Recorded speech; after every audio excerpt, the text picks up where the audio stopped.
Stop. Welcome to your most intense English-speaking mission yet. We are leaving the classroom. This is pure, focused training. You want to speak English like a native, right? You want to hear the rhythm and instantly copy it? Today, we use the shadowing challenge method to train your brain's instant response system. I am your coach. Your mission is to survive all 3 levels of our story, The Most Beautiful Night of My Life. If you can complete all levels and the final boss challenge, your English fluency will level up permanently. Let's start the countdown. Before we enter level 1, here are your rules of engagement.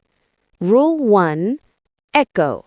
Repeat immediately after I speak. Rule 2, emote. Copy the feeling. If I whisper, you whisper. Rule 3, no skips. The rhythm of every sentence builds your muscle memory. If you quit, you lose XP, experience points. Ready for level 1?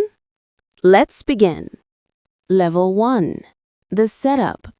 Your first mission is to master the speed of introduction. My name is Emma Miller, and this is the story about the most beautiful night of my life. It is a night that changes everything. Stop the echo. Did you rush the word everything? Let's restart that line. Make sure you hit the stress point. It is a night that changes everything. Try it now. I live in a small apartment in Boston. I come here for university. My roommate lives with me. Her name is Maya Chen. Everything starts on October 1st. That day changes my life completely. I wake up early that morning. I shake Maya's shoulder. I say, wake up, it is morning, we are late. Maya opens her eyes slowly and says, the sky looks very cloudy today. Maybe it will rain. I say, we'll be okay. Let's go. University finishes at 4:30 p.m. We have an evening class at 5:30 p.m.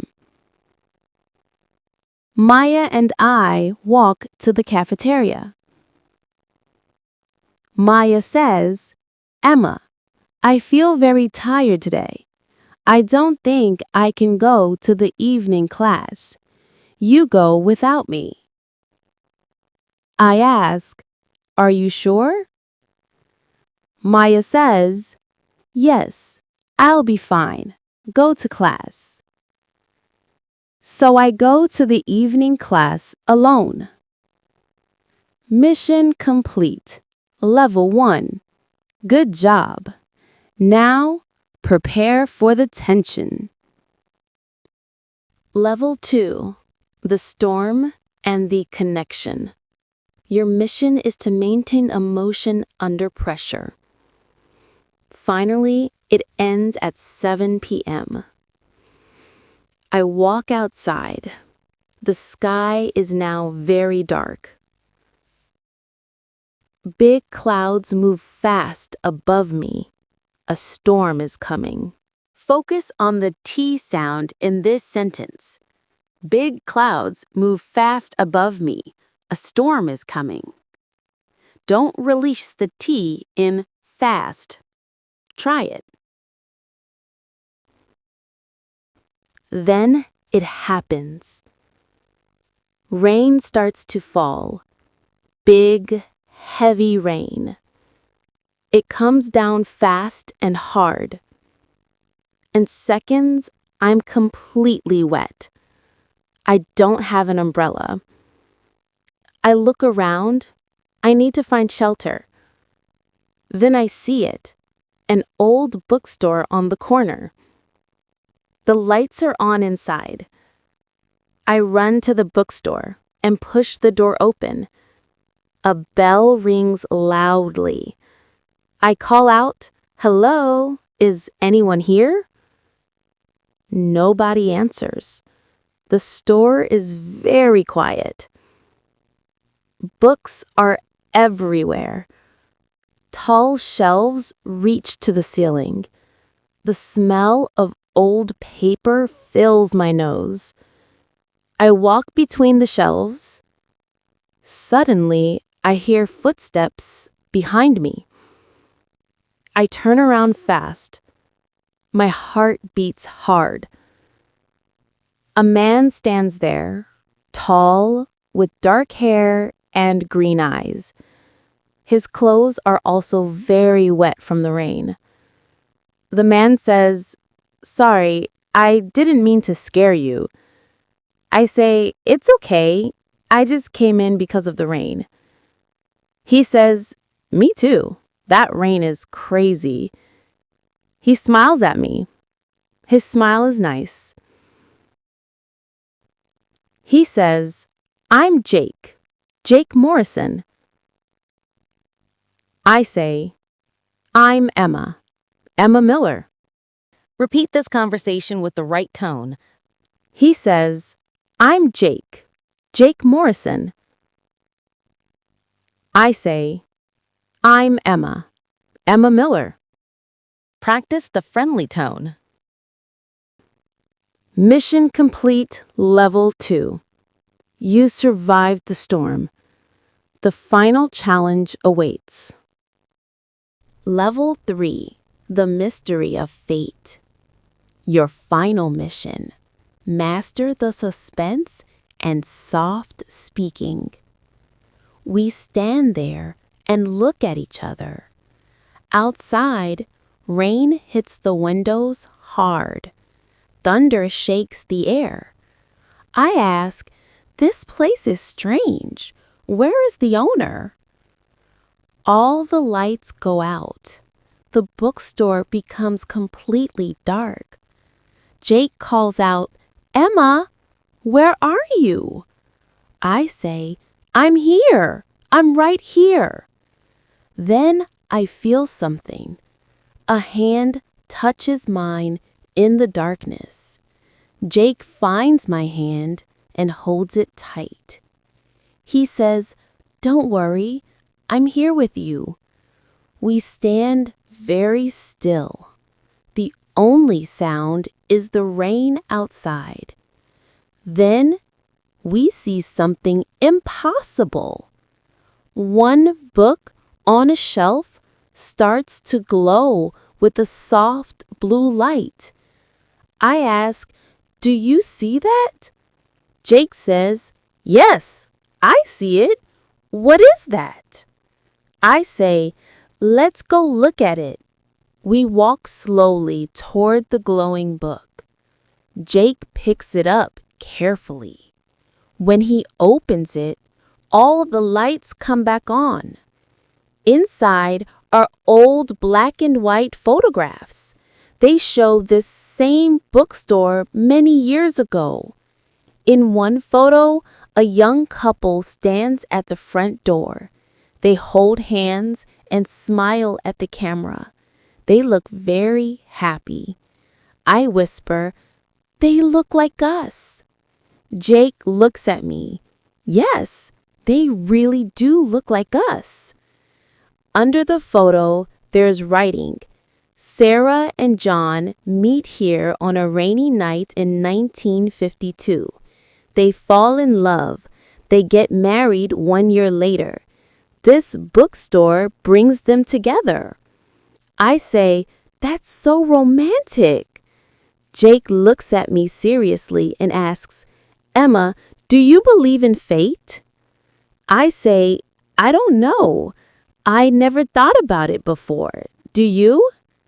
Jake says, "Maybe I'm starting to believe now, after tonight." Then we hear the door open. An old woman walks in, white hair, kind eyes. She's the bookstore owner. She says, "Oh, you two are still here. Good. You found the special book." I ask, "What do you mean?" She points to the book in Jake's hands. She says, "That book only glows for two people who are meant to meet. It doesn't happen often, maybe once every few years." Jake and I look at each other. My face gets hot. Jake says, "That's just a story, right?" The old woman laughs. "Maybe, maybe not. But Sarah and John in that photo, they were my parents. They met in this bookstore on a rainy night, just like you two." I can't speak. It's too magical. The old woman walks to the door and opens it. The rain has stopped. She says, "You two should go now, but please come back soon." Jake and I walk outside together. The air smells fresh and clean. The streets are shiny and wet. I say, "That's the strangest thing that ever happened to me." Jake says, "Me too. I can't believe it." We stand on the sidewalk talking for a few more minutes. Then Jake walks me to my apartment. At my door, he says, "Thank you for tonight, Emma. It's really special." I say, "Yes, it is. Good night, Jake." "Good night, Emma," he says, and walks away. I run to my window and watch him walk down the street. He looks back and waves. I wave back. I go to my room. Maya is sleeping. I try to sleep too, but I can't. My mind is full. The rain, the bookstore, the glowing book, and Jake. I remember how he held my hand in the darkness, how safe I felt with him. I whispered to myself, "What is happening to me? I can't sleep all night." Maya wakes up. She says, "Emma, you look tired. Did you sleep?" I shake my head. She asks, "Why? What happened?" I tell her everything. The rain, the bookstore, Jake, the glowing book. Maya listens carefully, then smiles. "Emma, you're falling in love with Jake." My face gets hot. "No, I just met him yesterday." Maya laughs. "Yes, but I can see it in your eyes. You think about him all night. You can't sleep. Your face gets red when you talk about him. These are all signs." I cover my face with my hands. Maybe she's right.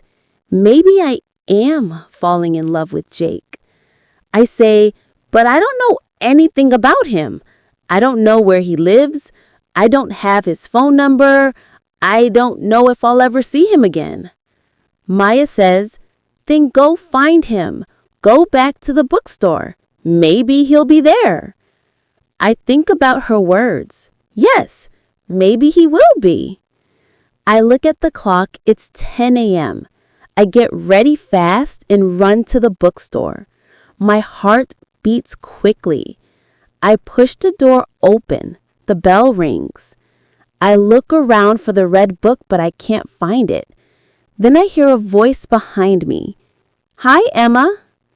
I turn around fast. It's Jake. He smiles. I ask, "Jake, what are you doing here?" He says, "I thought you'd come. I wanted to see you." My heart beats even faster. I say, "You thought about me?" Jake nods. "Yes, I thought about you all night. I couldn't stop." I smile. "I thought about you too. I couldn't sleep." Jake steps closer. He asks, "Emma, can I see you again? Maybe we can have coffee right now." I say, "Yes, I'd love that." We walk to the door together. The old woman smiles and says, "You two are perfect together. Come back soon." Jake and I go to a nearby coffee shop. We sit at a small table, order coffee, and talk for hours about our lives, our families, our dreams. Time flies. That was 6 months ago. Now, Jake and I are together and we're very happy. We visit that bookstore every week. The old woman always smiles when she sees us. Sometimes I think about that rainy night, the dark bookstore, the glowing book.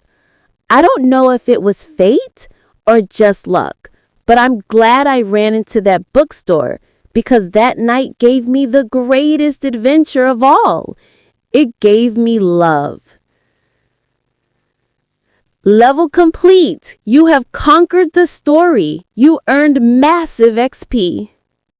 Now it's your turn to practice. Go back to the story and pause the video after each sentence. Then repeat after me. This is called the shadowing technique. Keep practicing like this every day, and your English will become clear, natural, and confident. Remember, even a little practice every day makes a big difference. You'll see amazing progress soon. See you next time in another English learning lesson.